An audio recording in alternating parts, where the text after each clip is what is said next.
PS1 games from eBay, dude.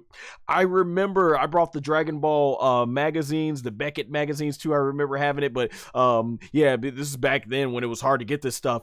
And they were talking about how Dragon Ball GT Final Bout was like one of the most sought after Dragon Ball games, because around 96, 97, Dragon Ball GT Final Bout had just arrived in America. No, at the time, the Saiyan, aka Saiyan Saga, as they would mistranslate it to, and it's stuck forever, no matter what you prefer to say it, that was going on at the English dub. Yeah, that was going on in America at the time. So when you drop Dragon Ball Final Bout, people are like, "Ooh, who's these characters? Who's this guy with the purple hair? Why is Goku got all this, reddish fur and everything? And like, what are all these forms? Why do they got golden hair?" People wanted that stuff. People was like, "Holy crap!" They just wanted to get it, probably because of the characters. And so that game was going for like $400 on eBay. People forked over nearly half a ton of money, literally almost half a ton of money to buy that game.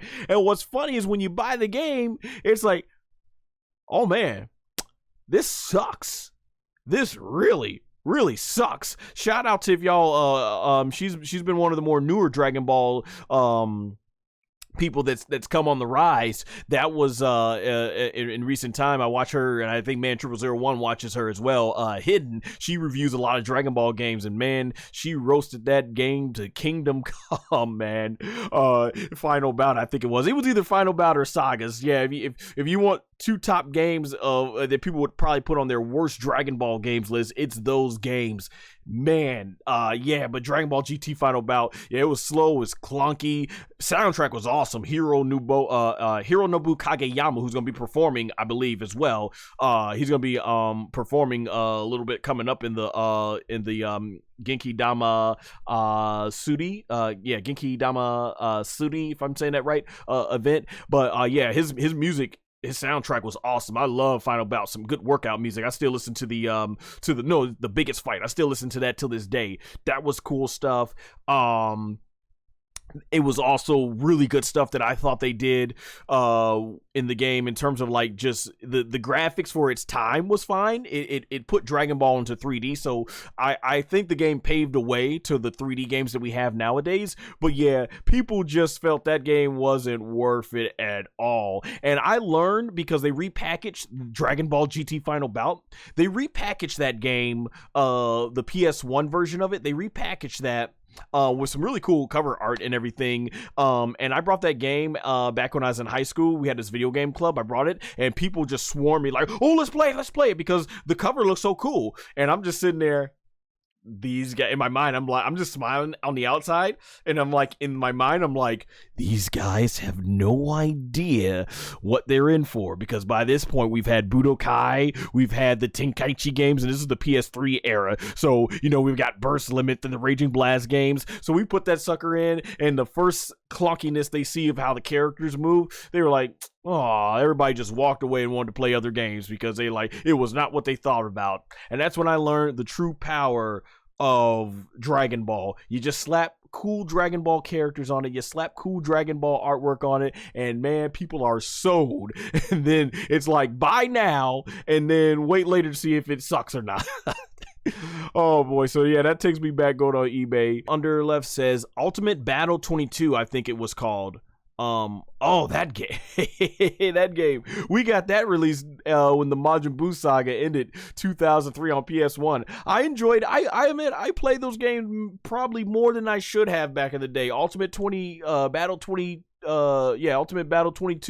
and then if you put the cheat code, it became Ultimate Battle 27. Dragon Ball GT Final Bout. I played those games way more than I should have, because at the time it was the only thing we had to play with the Buu characters. It was the only thing we had to play with the GT characters. And then Budokai 2 and 3 finally came out, and it's like, okay, this is much better.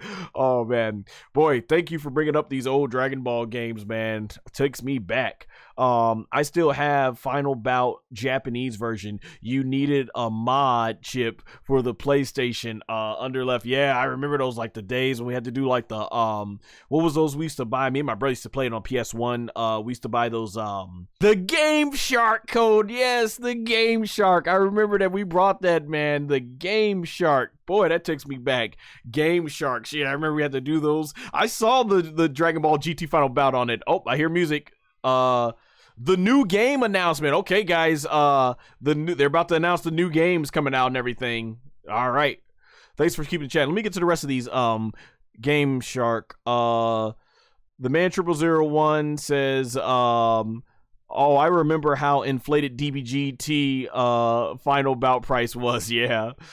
The man 0001 says, I wanted that game so bad, but settled and waited for Dragon Ball Z Budokai 1. You know, in the end, man, it wasn't that bad. And we got much better games that had all those characters on it anyway. Under left said it was so bad. Under left says, but back then, it was the only 3D Dragon Ball game. Ultimate Battle 22 was way better. Yeah, it was the only thing we had, yeah. I heard all the games on the Super Nintendo for Japan that never got ported over here was better. Underleft says exactly. It was the only option. Yep, all we had at the time. Man001 says, I got a Red Ray device that makes it so I can play all the retro games.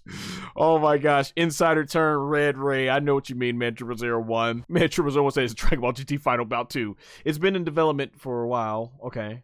Phase. Okay, let me read it. As Mr.